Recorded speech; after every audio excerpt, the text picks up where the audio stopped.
चाय कॉफ़ी के शौकीन हमारे यहाँ पर काफ़ी ज़्यादा है, कैफ़ीन इंटेक बहुत ज़्यादा बढ़ जाता है। तो जो लोग बहुत ज़्यादा चाय के कप पी रहे होते हैं, बार बार दिन में 8-10 कप ले रहे होते हैं, तो उनकी स्टमक हेल्थ जो है वो अफेक्ट होती है इससे। सर यकीनन होती है, इफेक्ट हो रही होती है। एसिडिटी रिड्यूस आपकी जो होती है वो बहुत ज़्यादा इंक्रीज करती है। वो पेशेंट को फिर स्टमक एंड डाइजेशन के इशू रहते हैं या रिफ्लक्स के इश्यूज होना शुरू हो जाते हैं।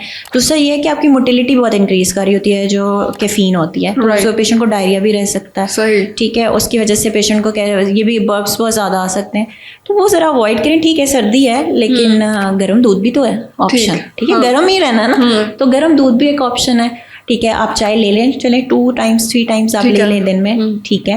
लेकिन फिर साथ में ये ना करें ना कि 2-3 दफ़ा वो भी ले लिया है, फिर बहुत ज़्यादा स्पाइसी डाइट भी खा रहे हैं। हाँ, ये अवॉइड करें। और एम्प्टी स्टमक ज़रा अवॉइड करें, बिल्कुल एम्प्टी स्टमक उठते ही सुबह एक चाय या कप कॉफ़ी का वो एक जो मिथ चला हुआ है कि सुबह सुबह मैं कॉफ़ी उठती हूँ और ब्लैक कॉफ़ी पीती हूँ, बिल्कुल उसके बगैर वो ना करें। ठीक है, no doubt black coffee is too good for your health, कि आपके जो फैटी लिवर है उसके लिए बहुत अच्छी है, हम रिकमेंड करते हैं। ठीक है, लेकिन हम नॉट मोर देन 2 कप कि आप डेली लें ब्लैक कॉफ़ी। लेकिन इसका ये मतलब नहीं है कि आप सुबह उठते ही खाली पेट जो है वो कॉफ़ी का मग अपने अंदर गिराएं और बहुत ज़्यादा गर्म खौलता हुआ नहीं, नॉर्मल रूम टेम्परेचर या ठीक है थोड़ा वार्म, ठीक है, टर्म इज यूज वार्म ले लें। उसके अलावा मिल्क वैसे यूज़ कर लें, कोई न्यूट्रिशन भी तो जाए ना। तो अगर हर दफ़ा में पत्ती ही डलेगी तो वो फिर न्यूट्रिशनल भी बेनिफिट आपको इतना नहीं ठीक है। अगर आप एक हद में रह के, जैसे कि आपने बताया 2-3 कप चाय के पी रहे हैं दिन में कॉफ़ी, तो ऐसा उससे तो फिर स्टमक की या इंटेस्टाइन्स की हेल्थ नहीं इफेक्ट हो रही है। उसमें दूसरी बात ये मैं ऐड ऑन करना चाहूँगी कि ये नहीं करना कि रात को अगर आप 10 बजे सो रहे हैं तो आप उस टाइम कॉफ़ी पी रहे हैं, ठीक है। ठीक। और ये ना करें कि कॉफ़ी या कोई भी चीज़ ऐसा हॉट बेवरेजेस लेने के बाद आप फ़ौरन लेट जाते हैं, वो फिर ऊपर को स्टमक को रिफ्लक्स होता है। वैसे भी खाने के बाद फ़ौरन बाद लेटना नहीं चाहिए, ठीक है। खाने के फ़ौरन बाद कोई पीने वाली चीज़ ऐसे नहीं लेनी चाहिए, रिफ्लक्स आपका ज़्यादा हो जाता है। तो इसी तरह से कैफ़ीन भी अगर आप ले रहे हैं रात के 10-11 बजे और फिर आप खा भी कुछ नहीं रहे हैं और सिर्फ वही लिए जा रहे हैं, क्योंकि लोग हैं जॉब लाइफ बिजी है, तो सिर्फ कॉफ़ी ली तो उससे थोड़ा सा स्टमक को भी आ जाता है कि हाँ पेट भर गया और आपका काम भी चलता रहता है। तो वो ज़रा अवॉइड करें, अपनी न्यूट्रिशन भी बेहतर रखें, अपने साथ में कुछ ले लें, हल्का फुल्का कोई स्नैक ले लें। स्नैक से मुराद ये नहीं है कि आप जाके बिस्किट और वो खाना शुरू कर दें, आप नट्स ले लें। सर्दी है ना, गर्मी नट्स भी तो आपको कर रही है, नेचुरल चीज़ें ले लें। नाश्ता लें, बॉयल एग ले लें, आप गर्म दूध ले लें, वो भी आपको उतना ही बेनिफिट देगी। ठीक है। अच्छा, एक बहुत अहम सवाल मैं यहाँ पर पूछना चाहूँगी डॉक्टर साहबा, क्योंकि लोग नाश्ते के साथ और फिर दोपहर के खाने के बाद चाय का एक कप लाजमी ले रहे होते हैं, अक्सर देखने में आता है।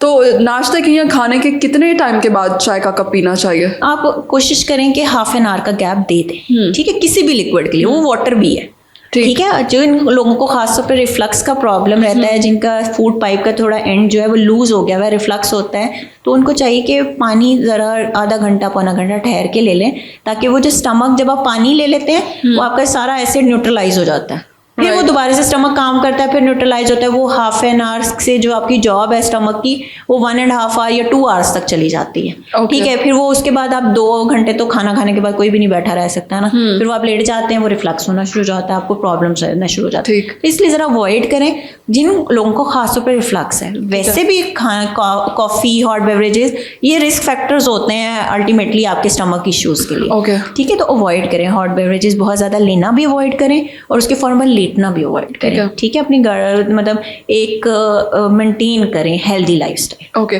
जिन लोगों को तेजाबियत का या एसिडिटी का इशू है उन्हें अवॉइड करना चाहिए, अवॉइड करनी चाहिए। कैफीन इरिटेट कर रही होती है, टोटली अवॉइड करना चाहिए नहीं। अगर ठीक है आप हम कह रहे हैं हाँ चलें मिनिमल 1 कप ले लें दिन का, ठीक है। अब इस वजह जिसने आई ओपनर के तौर पे उसको यूज कर रहा है, वो उसको आदत है, वो अब नहीं रह सकता, तो आप उसे ये कह देंगे चले आप अगर पहले इतना बड़ा मग ले रहे थे आप उसको थोड़ा कम कर दें, उसको चले 2 टाइम ले लें लेकिन क्वांटिटी रिड्यूस कर दें, या उसमें पत्ती जो आपकी है वो चाय पत्ती उसको जरा कम कर दें, या बहुत ज्यादा गर्म ले रहे थे तो उसको आप जरा कम कर दें, ठीक है। कोशिश करेंगे खाने के फौरन बाद ना लें, ठीक है, एम्प्टी स्टमक ना लें, वो उससे थोड़ा सा बेहतर होना शुरू हो जाता है, ठीक है।